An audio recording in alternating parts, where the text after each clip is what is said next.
I'm going to start right off the bat with you, Mr. Conrad. There have been, of course, differing accounts of why Richard Spencer was either asked to resign or forced to resign or terminated. But essentially the question here we're trying to address, and I'd like to get your comments on, is the impact this move by U.S. President Donald Trump to intervene in an administrative process. What will that impact be?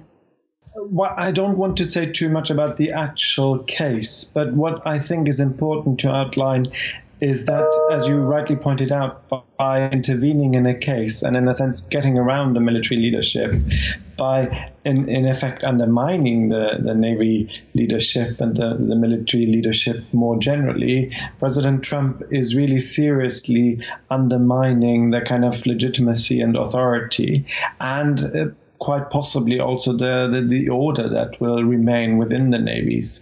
So I think he was very mistaken in terms of getting involved in something where he's very clearly not qualified to be discussing or adjudicating. So I think that was a very serious mistake.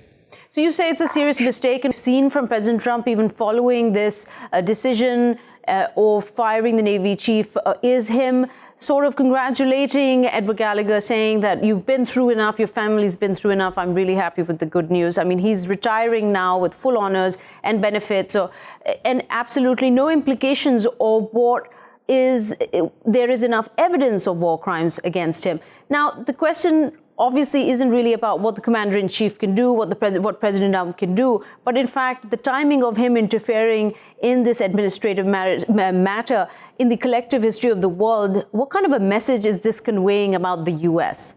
Yes, I mean, very clearly, President Trump is not in sync with his own military leadership.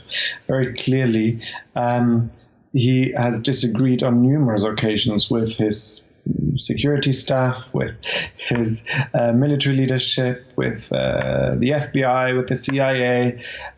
It's quite clear that they're not seeing eye to eye. And I think we have a divided United States government.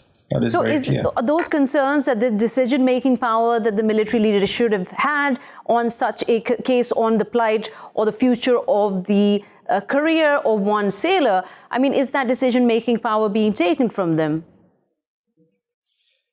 I wouldn't say that in general it is being taken away from them, but of course their authority is very seriously undermined, because this now gives a kind of a carte blanche to anybody to kind of play up to the gallery and thereby undermine military leadership, which is very, very bad news for any type of military organization. But I think the broader question here is also, how come President Trump gets on so well with various authoritarian dictators around the world, but can't get on and see eye to eye with his own leadership, with his own military leadership, with his own security services?